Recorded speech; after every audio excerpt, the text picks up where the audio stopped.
year. My former colleague, Emmanuel Acho, now at FS1, had this to say about Angel Reese this week. Quote, Angel Reese, you can't be the big bad wolf and then kind of cry like Courage the Cowardly Dog. Nobody mourns when the villain catches an L. And Angel Reese, you're self-proclaimed to be the villain. Stephen A. Smith just delivered the reality check Angel Reese never saw coming. And trust me, this wasn't some gentle wake-up call with a side of encouragement.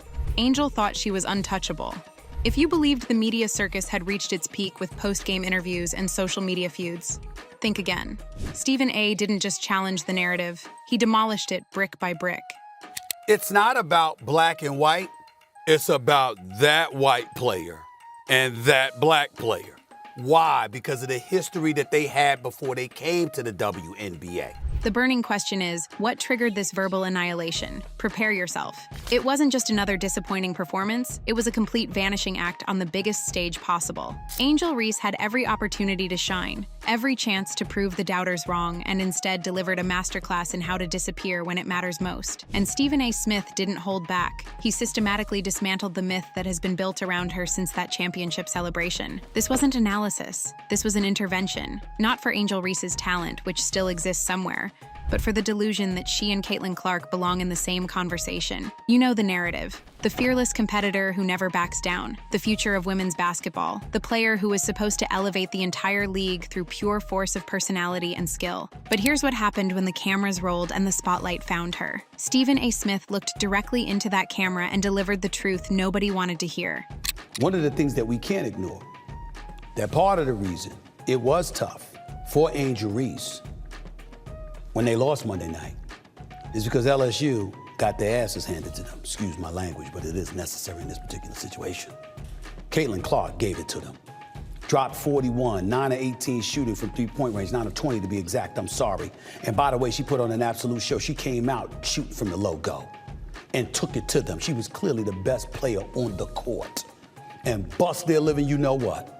That single moment shattered the illusion. Because this wasn't about one bad night or tough circumstances. This was about a pattern that's been building for months. Angel Reese had the entire court to herself.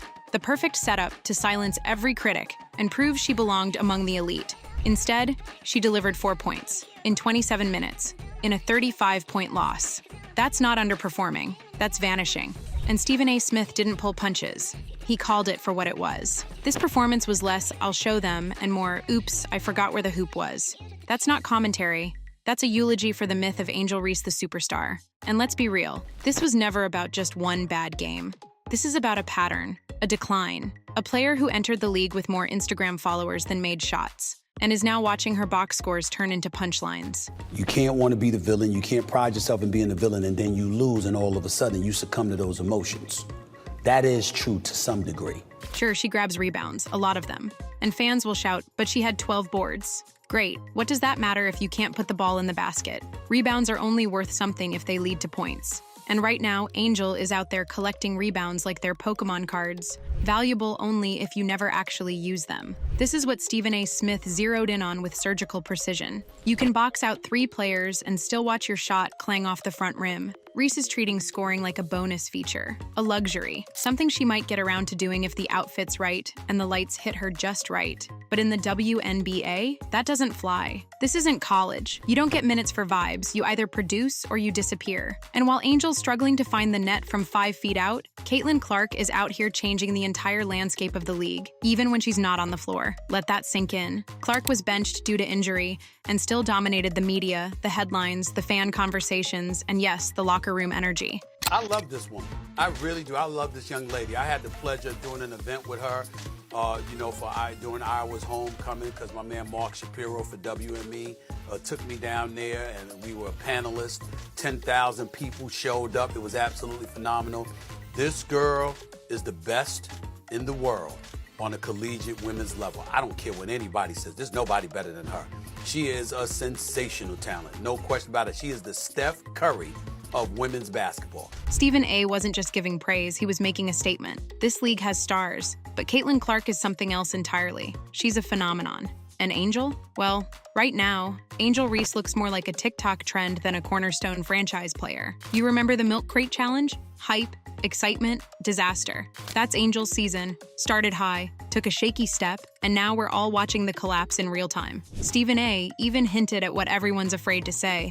I have yet to see a single example of Angel Reese being a leader, outside of rebounding her own missed layups. It's brutal, but fair. Let's talk about that rivalry too. The one the media hyped for months. Caitlin Clark versus Angel Reese. The perfect storyline. College drama turned professional duel. Except it's not a duel. It's a demolition. Because even when Clark isn't on the court, her absence is louder than Reese's presence. And let's not forget, this is the same Angel Reese who once taunted Caitlin Clark on the national stage. The same Angel who told the world she was ready to be that girl. The girl who now looks lost on the court. And the worst part? Even her own team can't figure out what to do with her. Head coach Tyler Marsh has tried everything. Power forward, small ball 5, hybrid wing. At this point, he's probably drawing up plays in emojis. But it's not the position. It's not the spacing, it's the production. If you're putting up 4 points, it doesn't matter where you stand. Reese has become the WNBA's version of a failed reboot. All nostalgia, no execution. And you want to talk stats? She's been blocked 20 times and only made 21 shots. You can't make that up.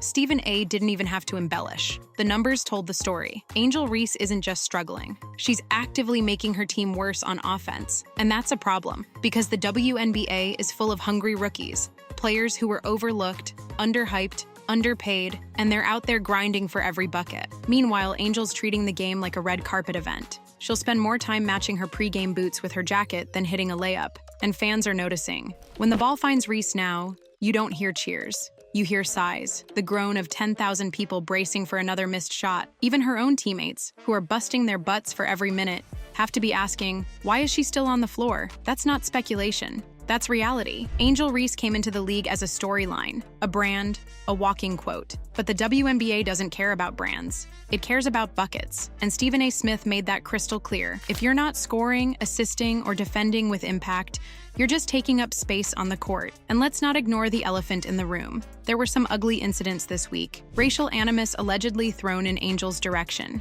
And let's be clear, no player should ever face hate based on race, gender, or anything else. But even Stephen A. acknowledged, this is bigger than identity. This is about production. You don't earn respect by just showing up. You earn it by delivering. And right now, Angel isn't delivering. Meanwhile, Caitlin Clark, playing through injuries, double teams, flagrant fouls, is still carrying her team, still breaking records, and still driving ratings through the roof. Stephen A. put it bluntly, Clark isn't just a star. She's the Jackie Robinson of the WNBA. Not because she's the first white player, but because she's the first white superstar in the modern women's game with that kind of mass appeal, scoring power, and influence. She is to this generation what Diana Taurasi, Sue Bird, and Maya Moore were to theirs, but amplified. The truth is becoming impossible to ignore. Even with all the pre-game fashion shows and social media buzz, Angel's impact on the court has become almost negligible. She's 190 of 59 from less than 5 feet away. That stat is so bad it sounds like a typo. Her shooting percentage would make a high school JV coach cringe, and the whispers around the league are getting louder. Front office conversations that start with, what do we do about? Team meetings where coaches try to find creative ways to hide her offensive limitations. This isn't development anymore. This is damage control. You can see it in the way opposing teams defend her now. They're not even bothering to extend their defense. They're practically inviting her to shoot, knowing the odds are in their favor. That's not respect. That's pity. When defenders are hoping you'll take the shot, you've got a serious problem. The coaching staff is running out of options, moving her around like a chess piece, hoping to find some magical position where she can contribute meaningfully. Power forward didn't work. Center didn't work. Even trying her as a stretch 4 has been a disaster. At some point, you have to admit the emperor has no clothes. What makes this even more painful is remembering the player she was supposed to be. The college star who dominated headlines and seemed destined for professional greatness. That player feels like a myth now. A cautionary tale about the difference between college success and professional reality. The fans who once celebrated her every move are starting to turn, not out of malice, but out of exhaustion.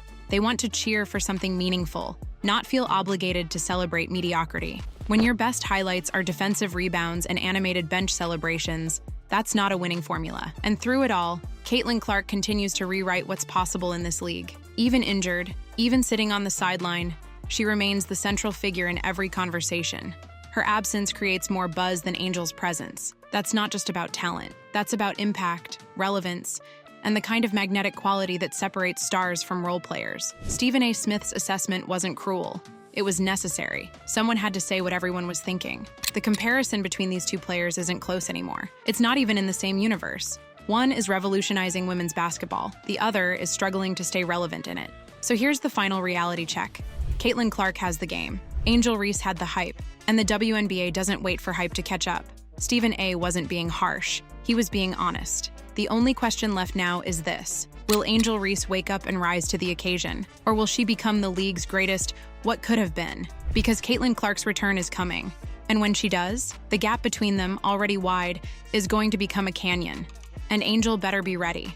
Because in this league, you don't get second chances, you get benched. What do you think? Was Stephen A. right to call out Angel Reese, or did he go too far? Let me know in the comments below. And don't forget to smash that like button if you want to see more deep dives into the biggest sports controversies. Make sure you're subscribed with notifications on because we're covering all the drama, all the controversy, and all the stories that everyone else is afraid to tell. Thanks for watching, and I'll see you in the next one.